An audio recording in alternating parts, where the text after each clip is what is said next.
Kenapa kita nggak boleh meriwayatkan hadis dhaif? Kenapa sih? Pertama, Pak, sudah kita sebutkan tadi. Kalau kita meriwayatkan hadis dhaif berarti kita mengamalkan sesuatu yang meragukan. Sementara sudah kita sebutkan tadi bahwa sesuatu yang bersifat meragukan itu harus tinggalkan. Sebutkan dalam satu riwayat yang lain Rasulullah SAW sabda apa? Iyakum wadhann fa inna dhanna akdzabul hadis. Jauhi oleh kalian dugaan-dugaan.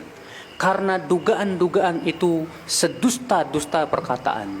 Hadis yang dhaif itu masih duga-dugaan, Pak. Ada dugaan iya, ada dugaan tidak. Iya kan?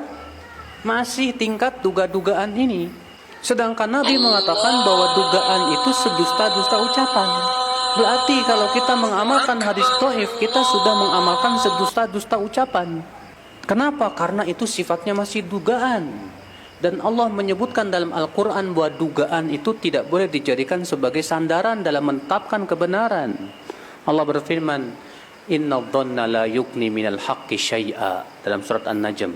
Sesungguhnya dugaan itu tidak bisa menegakkan kebenaran sedikit pun juga. Sementara hadis dhaif hanya sebatas dugaan, belum sampai kepada dugaan yang kuat. Tapi dugaan yang lemah, bahkan ragu-ragu, yang menimbulkan keraguan di situ. Ini bahaya yang pertama, Pak. Ini efek negatif yang pertama mengamalkan hadis dhaif itu berarti kita mengamalkan sesuatu yang apa? Meragukan. Yang kedua, bahwa hadis dhaif itu, Pak, membuka peluang orang-orang untuk apa? Mengamalkan hadis yang lebih dhaif dari situ. Dan klaim ini hadis dhaif. Yang ketiga, menjadikan syariat sesuatu yang ternyata diragukan apakah itu syariat Islam atau bukan. Yang keempat, dikhawatirkan ia jatuh kepada berdusta atas nama Rasulullah sallallahu alaihi wasallam. Al-Imam An-Nawawi dalam Muqaddimah Syarah Al-Muhadzab ketika menyebutkan tentang adab meriwayatkan hadis dhaif, beliau mengatakan apa? Di antara adab meriwayatkan hadis dhaif adalah tidak boleh dipastikan itu sabda Rasul. Namun adabnya dengan mengatakan begini, diriwayatkan begini. Tidak boleh mengatakan Rasulullah SAW bersabda begini. Maka siapa yang memastikan sebagai sabda Rasul pada itu hadis dhaif, kata Imam Nawawi apa? Maka ia termasuk orang-orang yang berdusta atas nama Rasulullah SAW. Hati-hati ya, Pak.